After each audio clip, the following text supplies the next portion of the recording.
जल्दी तो, tiffin late हो रहा है। हाँ हाँ बस 1 मिनट, बस रेडी है। हाँ आज रात को लेट आऊंगा, ठीक है? ठीक है, बाय बाय।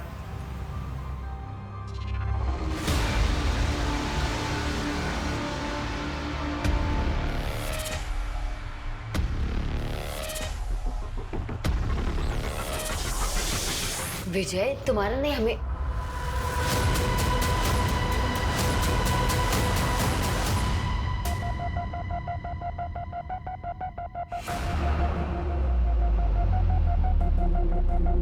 नंदा, कब तक हम विजय से ऐसे ही चुप चुप के मिलते रहेंगे? तुम चलो, हम कहीं भाग चलते हैं। तुम पागल हो गए हो क्या? मैं ऐसा भाग नहीं सकती। जैसा चल रहा है ना वैसे चलने दो। इसका मतलब विजय जब तक तुम्हारी जिंदगी में, तुम शादी नहीं करोगी।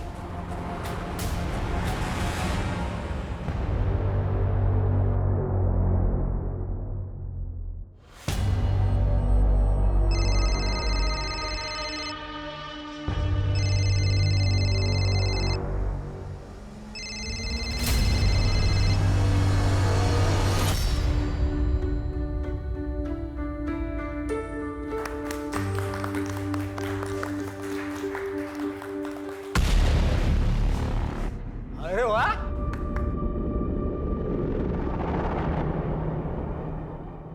तो बड़ी खूबसूरत लग रही हो। और ये मनीष, बे पता है जा रहा हूं, लेकिन तू शादी भले ही इससे कर रही है, सुहागरात तो नहीं मनाऊंगा ना।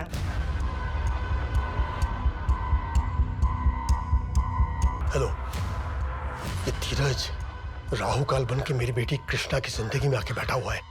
जब तक ये रहेगा तब तक मेरी बेटी आगे नहीं बढ़ पाएगी, इसलिए इसे तुरंत रास्ते से हटाना होगा, कैसे भी, और आज ही। साहब है, और इस धीरज ने कुछ गड़बड़ किया है, 1 नंबर का कमीना है वो, आप पकड़िए उसे।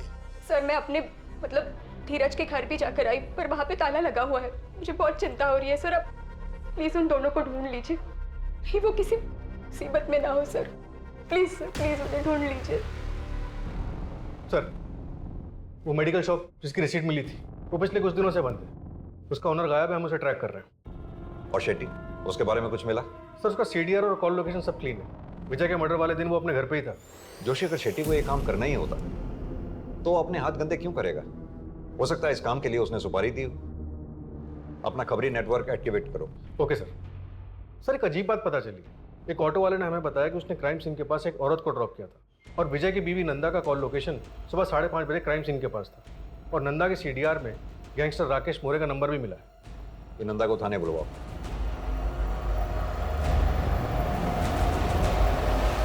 सर वो जो कैब में सिम कार्ड मिला था वो किसी बंटी सिंह के नाम पे रजिस्टर्ड है, शिवाजी नगर का एड्रेस। तुरंत वहां के लिए निकलो, शायद कुछ हाथ लगे। अरे मैं तो बस पूछ रही हूँ, आप कब तक लौटोगे? जैसे ही काम खत्म होता है घर आ जाऊंगा। अब मेरा दिमाग मत। हेलो, क्या हो गया? हेलो,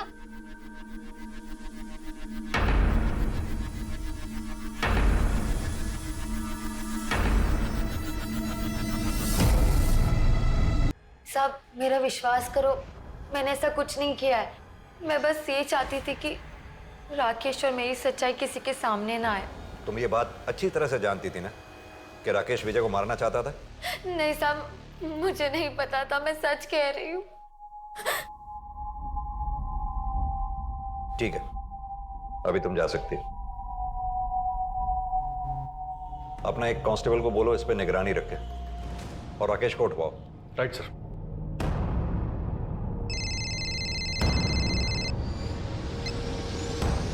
जय हिंद सर। केस का क्या स्टेटस है सिंह? सर ये विजय कच्ची दारू स्मगल करता था, हम स्मगलिंग का एंगल भी इन्वेस्टिगेट। नहीं, मुझे नहीं लगता कि विजय की वजह से इतने मर्डर हुए होंगे। तुम बाकी विक्टिम्स पे ध्यान दो। हाँ सर, बाकी एंगल भी स्टडी कर रहे हैं हम सर। और वो स्मगलिंग वाले एंगल में ज़्यादा घुसने की जरूरत नहीं है, वहाँ कुछ नहीं मिलेगा तुम्हें। ओके सर, जय हिंद सर।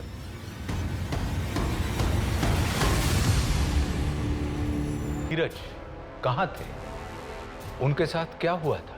वहीं दूसरी तरफ इन लोगों को मौत के घाट उतारने वाले अपराधी अभी भी खुलेआम घूम रहे थे। लाखों कोशिशों के बावजूद पुलिस उनके बारे में कोई पुख्ता जानकारी हासिल नहीं कर पाई।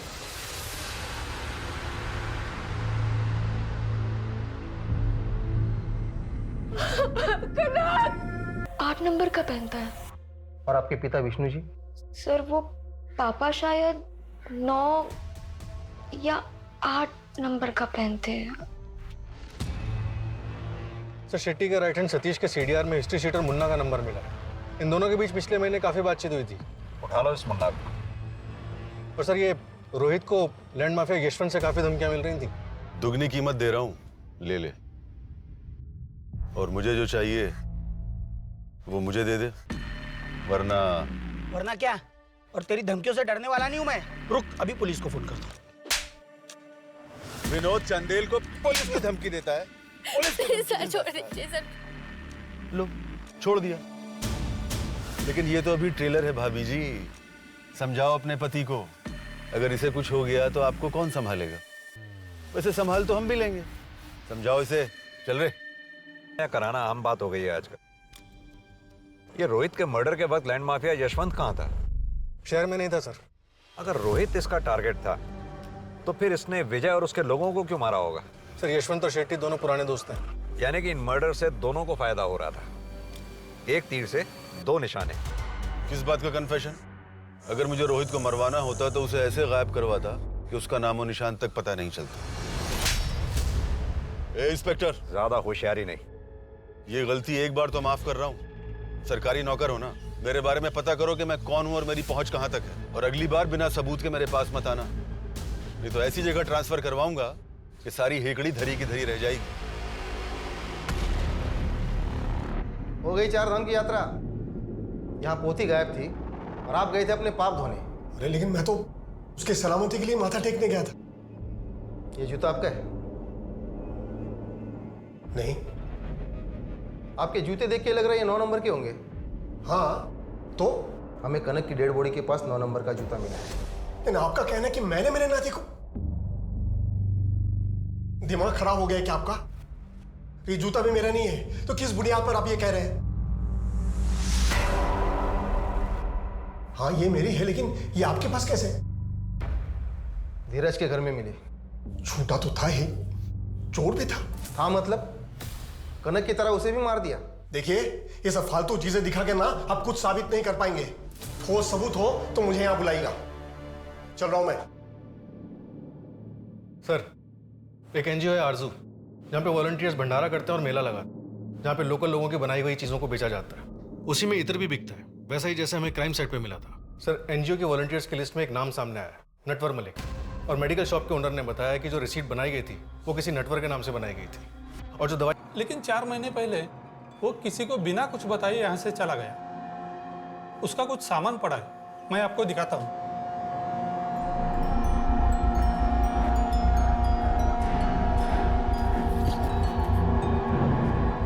उससे कोई मिलने भी आता जाता था यहाँ? उसका एक दोस्त था, वो भी कभी कभी यहाँ वॉलंटियरिंग करने आता था और दोनों साथ में ही रहते थे। उसके दोस्त की या उसकी कोई फोटोग्राफ या डिटेल होगी आपके पास? ऐसे वॉलंटियर्स की कोई डिटेल्स हम नहीं रखते। एक बात बताइए, आपके एनजीओ के स्टॉल पे जो इत्र बिकता है कौन बनाता है उसको? एक बूढ़ी औरत है, यही पास वाले गांव में रहते हैं। नटवर का दोस्त रॉय वही उनसे इत्र लेकर बेचता था। नटवर बहुत ही सीधा साधा आदमी है, वो यहाँ बस सिर्फ सेवा करने आता था और बस अपने काम से काम रखता था। गरीबों को खाना खिलाकर बहुत अच्छा लगता है, उनकी मदद करता हूं तो सुकून मिलता है। एक नया दोस्त बना है, मेरे जैसा ये शायद एक नए रिश्ते की शुरुआत है। मिलकर दूसरों की मदद करेंगे। लोअर मिडिल क्लास का लड़का लगता है जिसके जनरल इश्यूज हैं, सोसाइटी की मदद करना, कम्युनिटी को खाना खिलाना। ऐसा लड़का किसी के मर्डर क्यों करेगा? सर लेकिन इसकी डायरी हैंडराइटिंग एक्सपर्ट से एनालाइज कराने के बाद ये समझ में आता है कि इस आदमी का हाथ कांपता है। लिए उन नामों पर जरा गौर करो। Natwar, Bunty, lucky, Roy, mister A, ये जितने भी नाम हैं सभी फेमस फिल्म्स के फेमस किरदारों के जो कॉनमैन थे, यानी कि ठग। हम अभी तक सुरागों में ही उलझे रहे। वो गाड़ी से मिलने वाला SIM card, ID proof, medical receipt, हमें उनसे कुछ भी हासिल होने वाला नहीं था क्योंक't ये हमारे साथ खेल खेल रहा था। सर हमारे पास इन झूठे नामों के अलावा फिलहाल कुछ भी नहीं। एक बेनाम और बेशक्ल आदमी को ढूंढना बहुत मुश्किल है। हेलो, अरे सर, आप जितना टाइम मुझे देते हैं ना, उतना टाइम अपनी बीवी को देंगे ना, तो आपकी पूजा करने लगेगी वो। कौन बोल रहा है? नटवर, लकी, रिकी, या मेरा असली नाम जानना चाहते हैं? कौन हो तुम? कहाँ हो इस वक्त? सर, मैं जा रहा हूँ आपका शहर छोड़ के, भूल जाइए मुझे। किसके कहने पे तुमने ये सब मर्डर्स किए? मेन टारगेट कौन था तुम्हारा? नटवर, बंटी, लकी, तुम जो कोई भी हो, कोई तो वजह होगी तुम्हारे पास मुझे कॉल करने की। अरे वजह आप हो सर, वैसे आप गलत जगह ढूंढ रहे हैं। मर्डर की वजह घर के बगल में है। हेलो, घर के बगल में मतलब? सर मैं नंबर ट्रैकिंग पे डालता हूँ और जितने भी सस्पेक्ट्स हैं सबके नेबरहुड में देखता हूँ। कुछ नहीं हासिल होने वाला उससे। ये सिर्फ हमें गुमराह कर रहा है, खेल रहा है हमारे साथ। जोशी, इन नामों का सहारा लेकर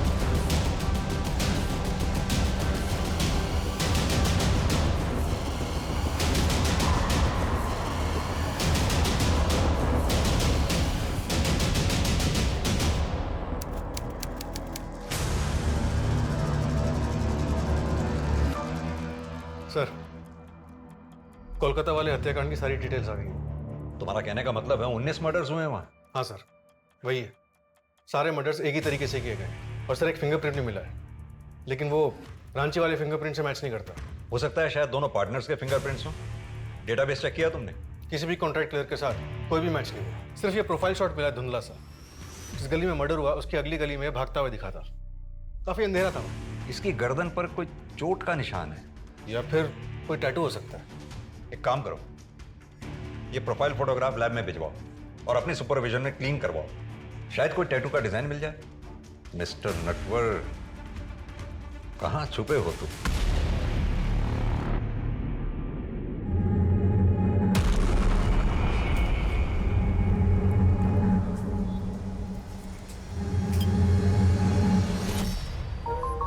कॉफी आ गई है। आ रही हूँ। पंकज, कल चले अंगूठी देखने के लिए?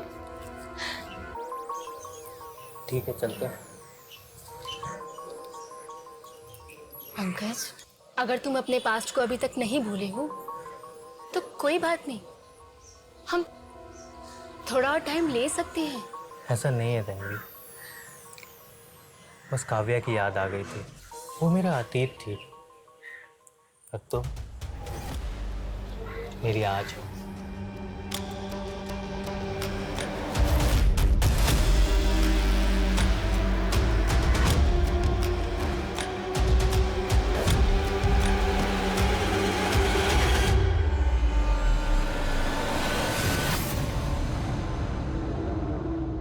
रुको, कहाँ जा रही हो तुम? मार्केट। और आप घबराइए मत, मैं वापस आ जाऊंगी। वैसे भी कहीं जाने के लिए अब कुछ बचा ही नहीं है मेरे पास। सर, पुणे के केस के बारे में पता चला है, लेकिन 2016 का है। कितने विक्टिम्स थे? 2। सरला दीक्षित, किलर की अपनी माँ, और उनके पड़ोसी काव्या दवे। अपनी माँ? ये कंफर्म्ड है? किलर का नाम है मनीष दीक्षित। ये रहा उसका फोटो। अपनी माँ के मर्डर केस में प्राइम अक्यूज्ड है। ठीक उसी तरह से खुरपी से मारा गया था। इनके साथ एक आदमी रहता था, पंकज, जो इस केस का प्राइम विटनेस है। सर, पिछले 4 साल से पुलिस प्रोटेक्शन में है। पुणे पुलिस ने उसे किसी दूसरे शहर में सेटल किया जब तक ये मनीष नहीं मिल जाता। इसकी फोटोग्राफ देश भर के पुलिस स्टेशन में सर्कुलेट कराओ। अपना खबरी नेटवर्क एक्टिवेट करो। 9 महीनों में पहली बार इस किलर को शक्ल मिली है।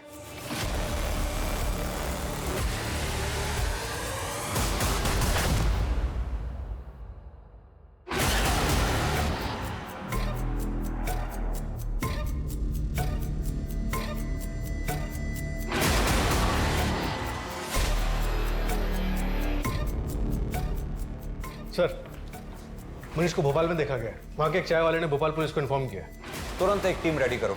भोपाल पुलिस को बैकअप रिक्वेस्ट के लिए बोलो। ये मनीष का, रोहित या विजय, इनमें से किसी से कनेक्शन मिला कुछ?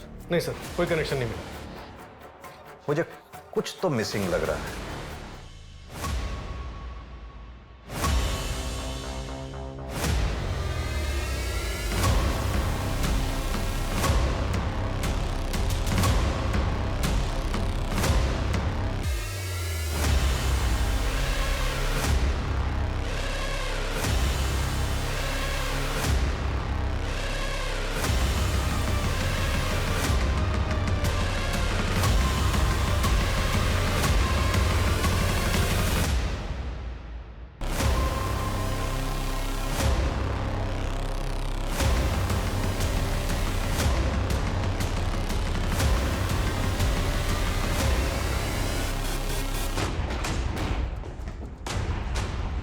जोशी, गावड़े, उधर देखो। तुम मेरे पीछे आओ। तन्वी, ठीक तो हो तुम? देखो जरा, कहाँ है जोशी?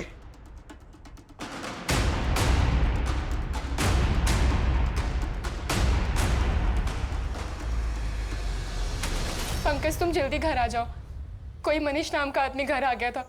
मनीष, तन्वी सुनो तुम घबराओ मत, मैं अभी आ रहा हूँ। सर, हमने भोपाल के सभी एग्जिट पॉइंट्स पे नाकाबंदी कर रखी थी सर, बट अनफॉर्चुनेटली मनीष हमारे हाथ से निकल गया। शायद शहर छोड़कर बाहर जा चुका है। But sir, I promise next time उसे अपने हाथ से नहीं निकलने देंगे। जय हिंद सर। सर, मनीष के बैग से उसके फिंगरप्रिंट्स मिले, लेकिन वो रांची और कोलकाता के फिंगरप्रिंट से मैच नहीं होते हैं। मुझे इस केस से जुड़ी सारी फाइल्स चाहिए। कुछ तो है जो हम मिस कर रहे हैं।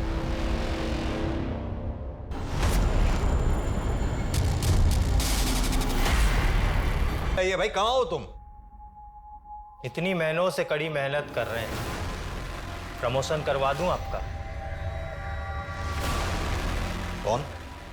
इतने दिनों से आप मुझे ढूंढ रहे हैं और आज जब आपके सामने हूं आपने पहचाना भी नहीं। दिल तोड़ दिया आपने।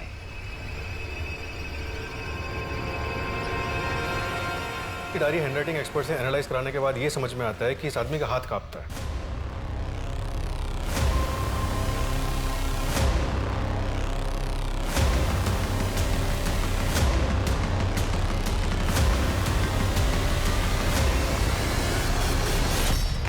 किस नाम से पुकारूं तुम्हें? आपके साथ अपना सा लगता है, भले ही दूर का हो, पर रिश्ता लंबा सा लगता है। कार्तिक शुक्ला कह के बुलाइए, जो नाम मेरी माँ ने मुझे दिया था। मनीष तुम्हारा पार्टनर है? मेरा पार्टनर तो कोई और है। कि ऐसे शातिर, बेरहम और कुख्यात दरिंदे थे जिन्हें अपने किए पर रत्ती भर भी पछतावा नहीं था, जिन्हें अपने स्वार्थ के आगे कुछ भी गवारा नहीं था। लेकिन उनके इतने भयंकर अपराधों के बावजूद इस केस का सबसे चौंका देने वाला वाकया तब हुआ जब सालों तक जुर्म करने के बाद पंकज राणा ने एक दिन अचानक पुलिस थाने आकर अपने आप को पुलिस के हवाले कर दिया। वो भी सिर्फ इसलिए क्योंकि अब खून खराबे से उसका मन भर चुका था। लोगों को मारने में अब उसे वो मजा नहीं मिल रहा था। वो इन सब चीजों से थक चुका था और जिंदगी में अब कुछ नया करना चाहता था। ये वाकया अपने आप में रोंगटे खड़े कर देने वाला है और हमें ये सोचने पर मजबूर कर देता है कि इस दुनिया में ऐसे भी लोग हैं जिनके लिए लोगों की जिंदगियों से खेलना सिर्फ एक खेल है जो उन्हें रोमांचित करता है। भावनाओं में बहकर एक अजनबी पर भरोसा करना बिल्कुल भी उचित नहीं हो सकता। किसी की सच्ची मंशा को जानने के लिए सतर्क दिमाग का इस्तेमाल करना बहुत जरूरी होता है। अब मैं आशुतोष राणा आपसे विदा लेता हूं। हम फिर मिलेंगे एक ऐसी ही कहानी के साथ जो आपको रखेगी सतर्क और जिंदगी को सुरक्षित। तब तक अपना और अपने परिवार का ख्याल रखिए और देखते रहिए क्राइम पेट्रोल सतर्क। भयानक रूप दिखाया जो अब तक किसी ने नहीं देखा था।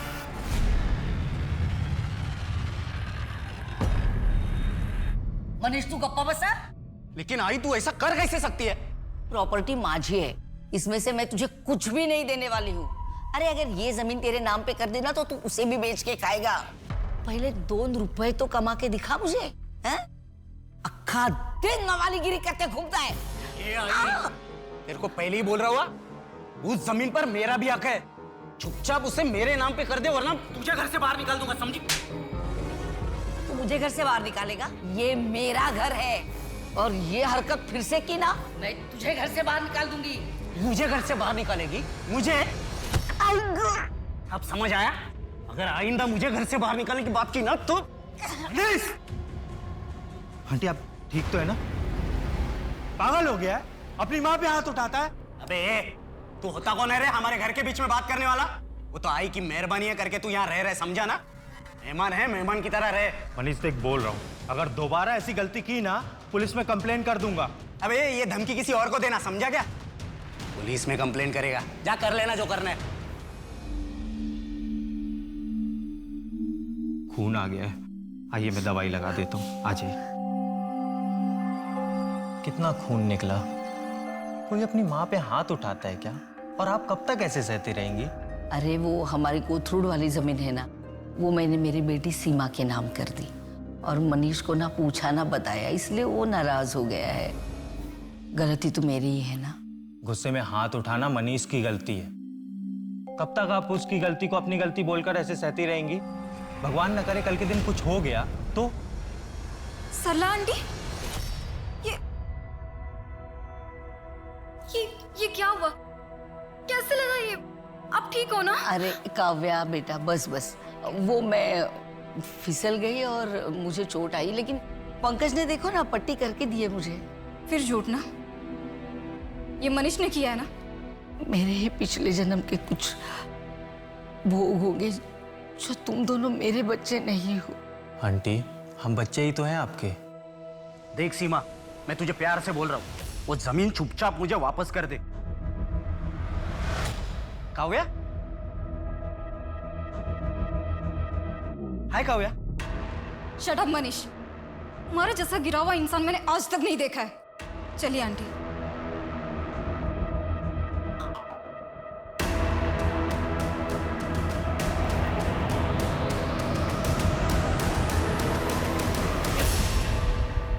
क्या हुआ भाई, गाड़ी क्यों रोकी? भैया थोड़ा आगे तक छोड़ दोगे क्या? हॉस्पिटल तक जाना है। मेन रोड तक छोड़ देता हूँ, वहां से ऑटो मिल जाएगा। मेरा कस्टमर पिकअप के लिए वेट कर रहा है। अच्छा ठीक है भाई। आओ बैठो।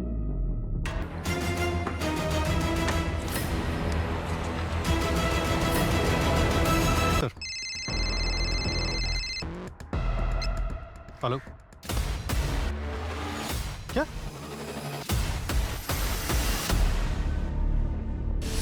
क्या ये?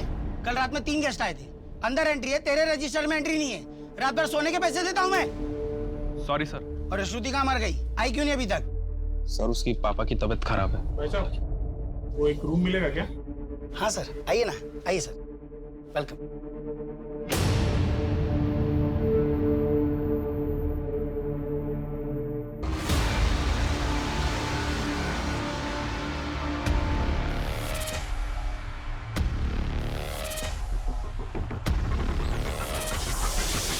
विजय, तुम्हारा ने हमें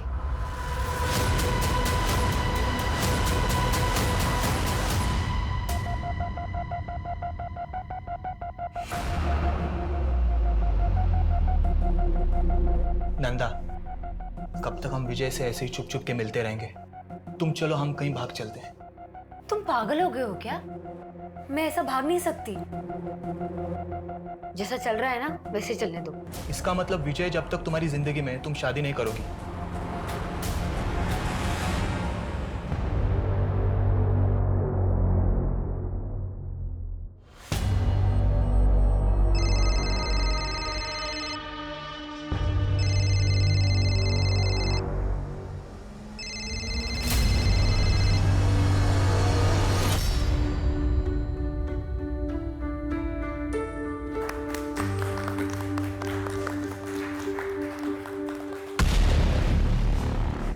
अरे वाह,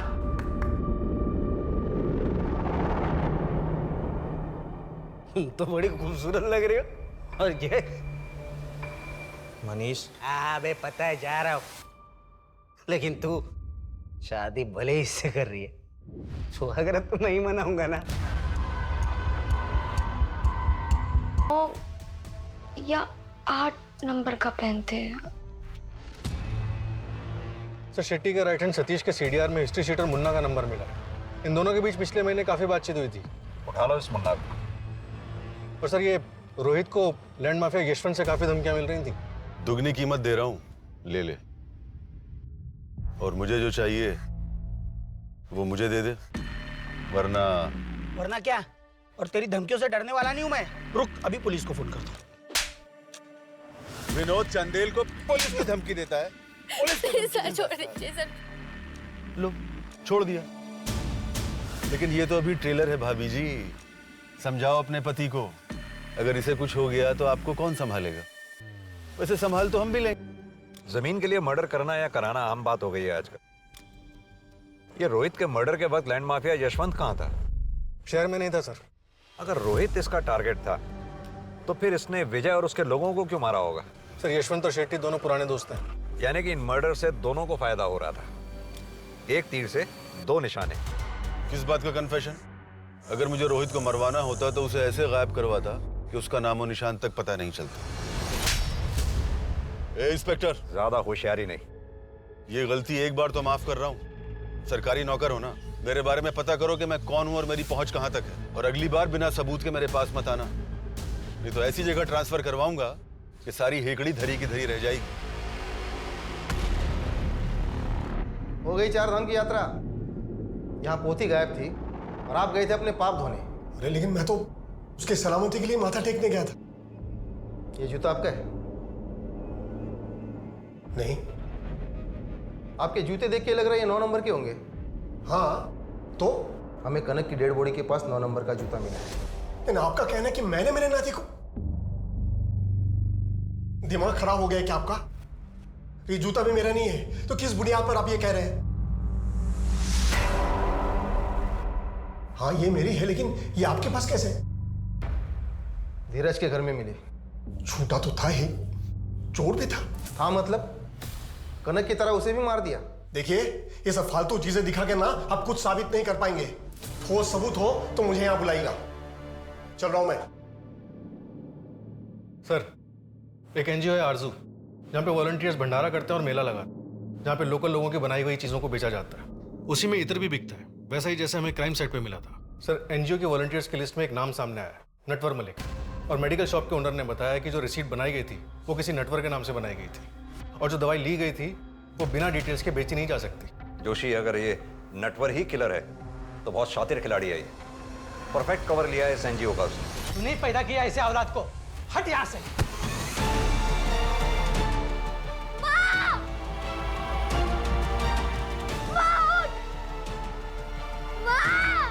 मेरे आने पर यहाँ दिखना नहीं चाहिए, वरना तेरा भी ऐसा ही हाल करूंगा।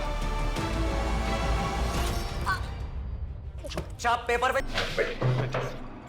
नटवर यही एनजीओ होम में रहता था, लेकिन 4 महीने पहले वो किसी को बिना कुछ बताए यहाँ से चला गया। उसका कुछ सामान पड़ा है, मैं आपको दिखाता हूँ।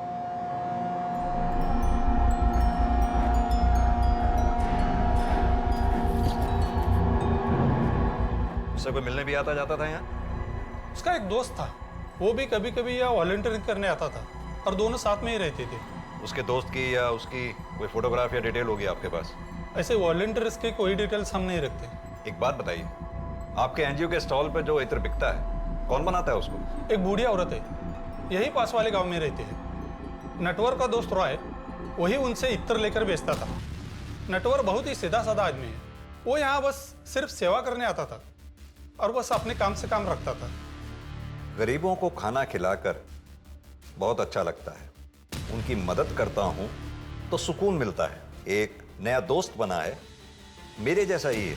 शायद एक नए रिश्ते की शुरुआत है, मिलकर दूसरों की मदद करेंगे। बेनाम और बेशक्ल आदमी को ढूंढना बहुत मुश्किल है। हेलो। अरे सर, आप जितना टाइम मुझे देते हैं ना, उतना टाइम अपनी बीवी को देंगे ना तो आपकी पूजा करने लगेगी वो। कौन बोल रहा है? नटवर, लकी, रिकी, क्या मेरा असली नाम जानना चाहते हैं? कौन हो तुम? कहाँ हो इस वक्त? सर मैं जा रहा हूँ आपका शहर छोड़ के, भूल जाइए मुझे। किसके कहने पे तुमने ये सब मर्डर्स किए? मेन टारगेट कौन था तुम्हारा? नटवर, बंटी, लकी, तुम जो कोई भी हो, कोई तो वजह होगी तुम्हारे पास मुझे कॉल करने की। अरे वजह आप हो सर, वैसे आप गलत जगह ढूंढ रहे हैं। मर्डर की वजह घर के बगल में है। हेलो, घर के बगल में मतलब? सर मैं नंबर ट्रैकिंग पे डालता हूँ और जितने भी सस्पेक्ट्स हैं सबके नेबरहुड में देखता हूँ। कुछ नहीं हासिल होने वाला उससे, ये सिर्फ। कॉफी आ गई है। आ रही हूँ। पंकज, कल चले अंगूठी देखने के लिए? ठीक है, चलते हैं। पंकज, अगर तुम अपने पास्ट को अभी तक नहीं भूले हो तो कोई बात नहीं, हम थोड़ा और टाइम ले सकते हैं। ऐसा नहीं है तन्वी, बस काव्या की याद आ गई थी, वो मेरा अतीत थी। अब तो मेरी आज हो।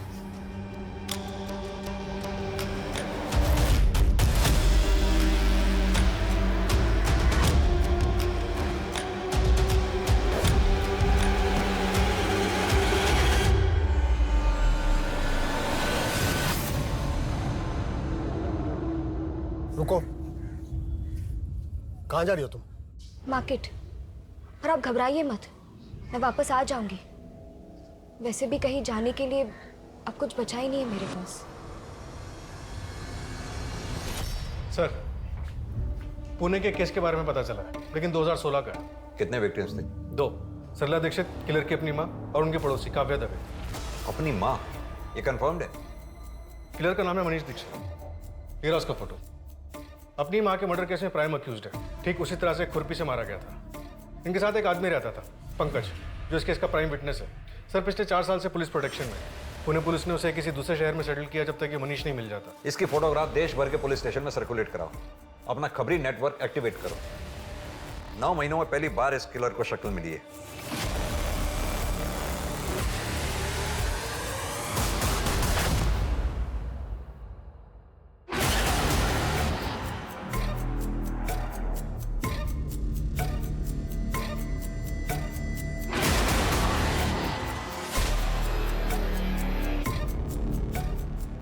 सर, मनीष को भोपाल में देखा गया है। वहां के एक चाय वाले ने भोपाल पुलिस को इन्फॉर्म किया। तुरंत एक टीम रेडी करो। भोपाल पुलिस को बैकअप रिक्वेस्ट के लिए बोलो। ये मनीष का, रोहित या विजय, इनमें से किसी से कनेक्शन मिला कुछ? नहीं सर, कोई कनेक्शन नहीं मिला। मुझे कुछ तो मिसिंग लग रहा है।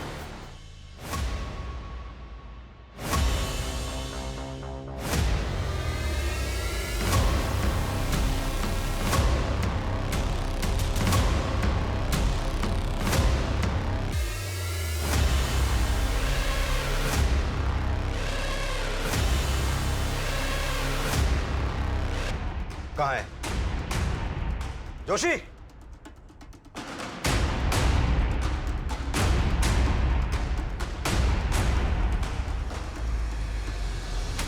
पंकज, तुम जल्दी घर आ जाओ।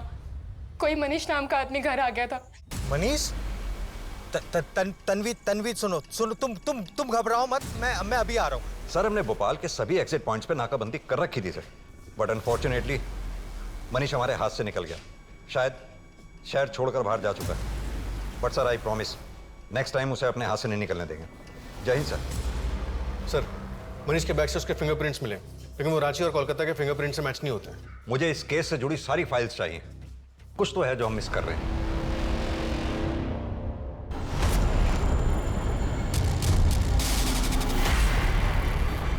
पंकज राणा उर्फ कार्तिक शुक्ला और धीरज गुप्ता अपराध जगत के ऐसे शातिर, बेरहम और कुख्यात दरिंदे थे जिन्हें अपने किए पर रत्ती भर भी पछतावा नहीं था, जिन्हें अपने स्वार्थ के आगे कुछ भी गवारा नहीं था।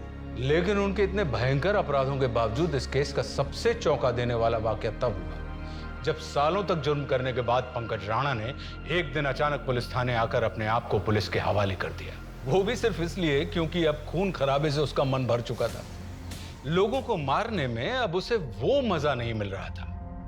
वो इन सब चीजों से थक चुका था और जिंदगी में अब कुछ नया करना चाहता था।